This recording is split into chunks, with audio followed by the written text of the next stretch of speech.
Hey guys, welcome along. Track guide number 2. It's Monza this week. So yeah, look, we love Monza. The good old dreaded T1 in a multiplayer lobby, getting absolutely sent.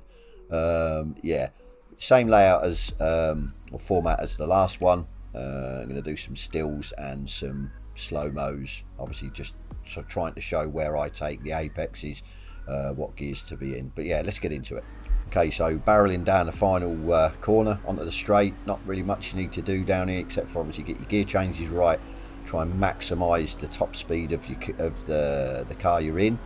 So yeah, barreling down, we were looking for the 150 board. So we want to be braking just shy of the 150 board, as you can see. Obviously at speed it's slightly different, but yeah, we'll go in the outside shot now, and as you can see, sort of, yeah, just before it's sort of car length and a bit before. So yeah, coming down in the slow-mo, you want to be obviously braking hard, dropping it down all the way down to first gear. You want to sort of stay to the left, then obviously come to the right and just clip the apex curb on the inside, obviously not riding that orange lump because it will unsettle the car. And again, just clipping here, not riding the orange sausage, not doing a Verstappen. Let the car come out, obviously now accelerate.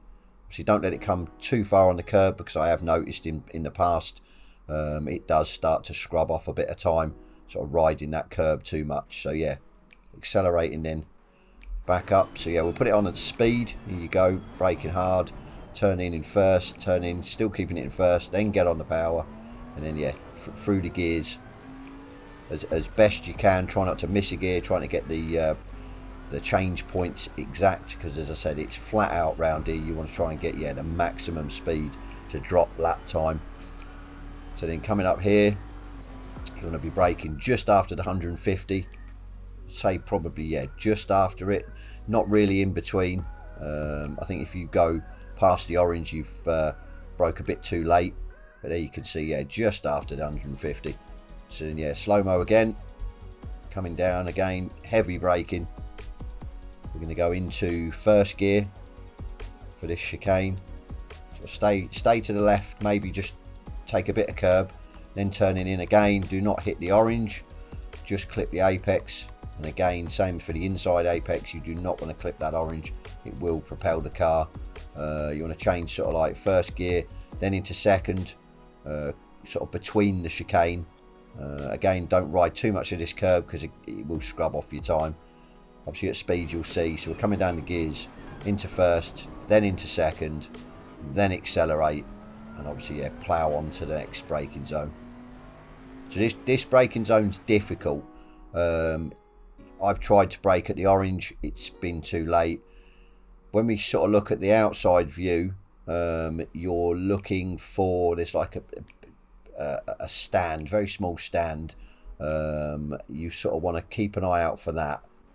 So there it is on the outside view. You can just see it, a stand. It's not populated by any fans, the crowd, so possibly could be hard to see. So you might have to just try and work out where to brake and just try and repeat that over each lap. It is a difficult one because there is no braking sign.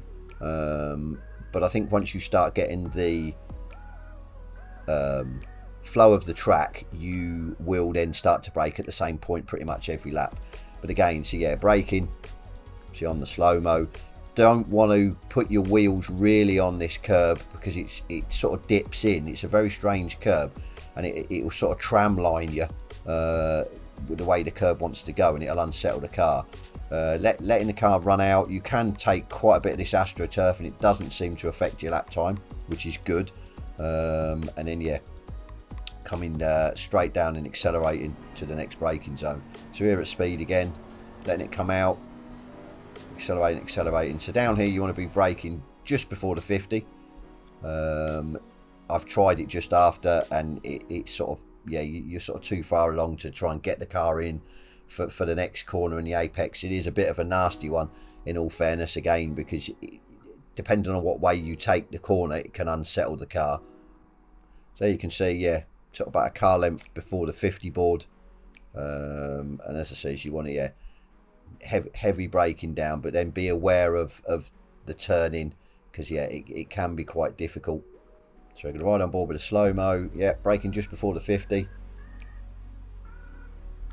So you want to turn in. Again, you don't really want to take too much of that. It can unsettle.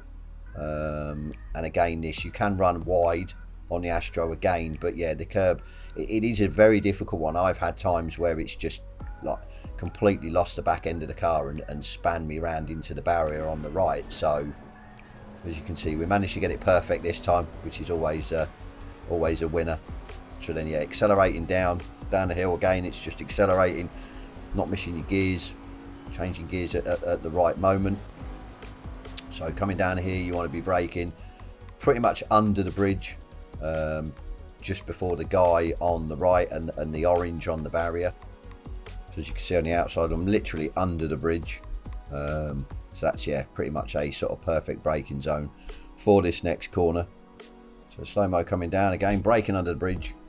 You want to be taking this in third. You can abuse the curb on the inside. You can actually take a good bit of the sausages as well that are there, and it doesn't seem to unsettle the car too much. Obviously, take too much, you will get a dirty lap. On the inside here on the right, I tend not to put the wheels again in that sort of divot of a curb, because it can tram line you around the way you don't want the car to go. Abusing the curb again then on the left, letting it run out. Again, AstroTurf doesn't seem to affect your lap time, which is good. So you can run it out, but obviously don't run it out too much, because yeah, you'll slow down in the sand. Here you go at speed, throwing it in. And then yeah, back on the throttle, just feathering off a little bit there, just to get the car turned. And then yeah, then away to the next braking zone. So coming down, you want to be ready to brake for, I think it's the 100, yeah, it's the 100. There you go, just before the 100, you want to be braking. So there on the outside, you can see you're just under that board before the 100. So if you say sort of that's your marker to slam on your brakes, you should be then, yeah, perfectly ready to go for the hooking up the next corner.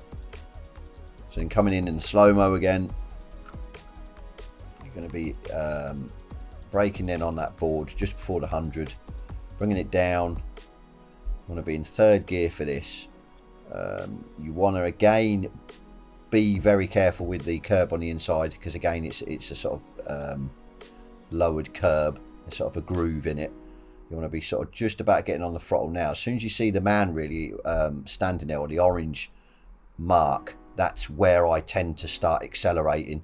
Obviously I don't tend to sort of stamp on the throttle, I just, yeah, sort of ease the throttle on, and then when I'm happy that the car will not push too far, obviously across the track to the left and off the track, then yeah, I'll put the full throttle down. But yeah, you'll know yourself when you get it right. You'll also feel whether it's going to go across the track too far or not. But here at speed, turning in, so you just want to dab the throttle, then get on it, and you'll know, yeah, with the grip, it won't push you across the track. And that's it. Hope you enjoyed the video, guys, and I'll catch you on the next one.